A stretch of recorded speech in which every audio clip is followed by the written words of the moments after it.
अचानक इंसान का दिल किसी चीज़ पे आ जाता है, ये इंसानी फितरत है, तो इस पे पकड़ नहीं है।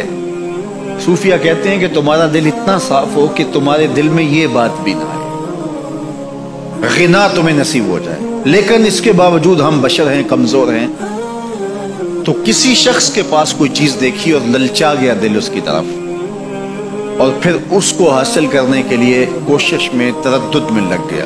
दिल में ख्याल भी आते हैं, वसवसे भी आते हैं, और ऐसी ऐसी ख्वाहिशात जन्म लेती हैं कि इंसान खुद अपने पे हंसता है। लेकिन ऐसी ख्वाहिशात जिसकी इत्तिबा में चल पड़ा, जिसकी ख्वाहिश में चल पड़ा, तो ये हलाक कर देने वाली चीज़। आरज़ू का पैदा हो जाना, हत्ता के आरज़ू तो आरज़ू रही, वसवसे के पैदा हो जाने पर भी पकड़ नहीं है अगर उसकी इत्तिबा न की जाए। सहाबा ने हुजूर से अर्ज किया, हुजूर हमें ऐसे वसवसे आते हैं कि अगर हम बयान कर दें तो कत्ल कर दिए जाएं। इतना गलीज ख्यालबाज का इंसान के दिल की तख्ती पे आता है, दिमाग की स्क्रीन पे उभरता है।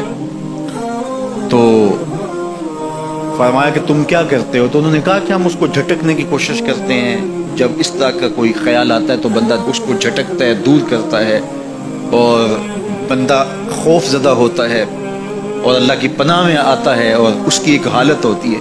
तो उस हालत का उन्होंने जिक्र किया कि हम तो फिर ये करते हैं। तो फरमाया कि ज़ालिका सरीहुल ईमान, ये तुम्हारे वाज़े ईमान की अलामत कि उस वसवसे के बाद जो तुम्हारी तबीयत में बेचैनी और बेजारी पैदा हुई, और उसको धकेलने के लिए, उसको ख्याल से हटाने के लिए, उसको तसव्वुरात से दूर करने के लिए जो तुमने कोशिश की, ये तुम्हारा ईमान था जो खड़ा हुआ, और तुम उससे बचने की कोशिश करते हो, तो ये तुम्हारे ईमान की अलामत है। तो खाली वसवसा अगर कितना ही गलीज क्यों ना हो, अगर उस वसवसे को ख्याल का हिस्सा बना के उस सोच को लज्जत का सबब ना बना लिया जाए, हत्ता कि गैर महरम के ऊपर आपकी नजर पड़ गई, तो फरमाया अन-नज़रतुल ऊला लका वस्सानियतु अलैका, जो पहली नजर तुझे हासिल हुई तो वो तेरे लिए है। लेकिन अगर तूने नजर का ततब्बो किया और फिर तेरी नजर ने दोबारा पीछा किया, तो वो तेरे ऊपर वबाल बन जाएगी। तो ख्वाहिश का, वसवसे का, और किसी ऐसी चीज का दिल और दिमाग की स्क्रीन पे उभरना और ख्याल पैदा हो जाना, ये कोई बात नहीं है। इंसानी जिंदगी के अंदर कितने हजार ख्यालात जो है वो इंसान के दिमाग में जो है वो पैदा होते हैं, और पैदा हो करके मिटते हैं, फिर नए पैदा होते हैं। कभी भी इंसान का दिमाग खाली नहीं रहता, हर वक्त सोचता है। आप अगर ये तय कर लें कि मैं कुछ नहीं सोचना, तो ये सोच रहे होंगे कि मैं कुछ नहीं सोचता। ये कभी हो नहीं सकता कि आपका दिमाग हो और उसके अंदर जो है वो कोई ख्याल न चल रहा हो। हजारों लाखों ख्यालात का एक हुजूम गुजरता है, तो इंसान का दिल, दिमाग इस तरह भागता है। आप अच्छे लोगों में रहेंगे तो ख्यालात पाकीज़ा होंगे। देखिए, आप गंदगी के ढेर से गुजर रहे होंगे तो ख्यालात उसी तरह के होंगे ना। और अगर फूलों की रवश से गुजर रहे होंगे, सहने चमन से गुजर रहेंगे, तो ख्याल उस तरह के होंगे।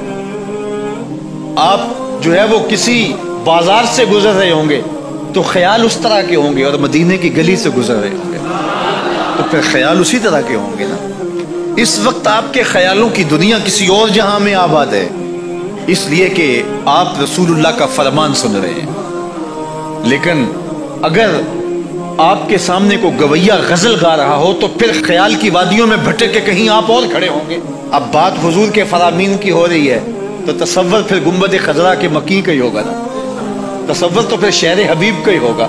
लेकिन अगर आप बातें दूसरी जानब की कर रहे हो, तो तसव्वुर फिर उधर जाता है। और इसीलिए हमारे उलमा ने कहा कि गाने की तर्ज पे नात नहीं पढ़नी चाहिए, इसलिए कि गाने की जो मारूफ तर्ज होगी, जब उस तर्ज पे नात पढ़ी जाएगी, तो सुन आप नाच रहे होंगे, तरस से आपके दिमाग और आपके ख्यालात भटक के कहीं और चले जाएंगे। इसलिए ये गवारा ही नहीं है कि जिक्र रसूलुल्लाह का और ख्याल कहीं और जा रहा हो, ख्याल आवारा हो और भटक रहा हो। जब तज़किरा हुजूर का हो रहा हो, तो ख्याल भी गुंबद खजरा के मकी का ही होना चाहिए। तो ये बात जहन में रखिएगा कि ये इंसानी जिंदगी के अंदर इंसान का ख्याल भी भटकता है, सोचें भी भटकती हैं, دل میں بھی کئی کچھ آتا ہے، لیکن پکڑ اور گرفت اس وقت ہوتی ہے جب انسان اس خیال پہ اپنے آپ کو اس راہ پہ ڈال دیتا ہے۔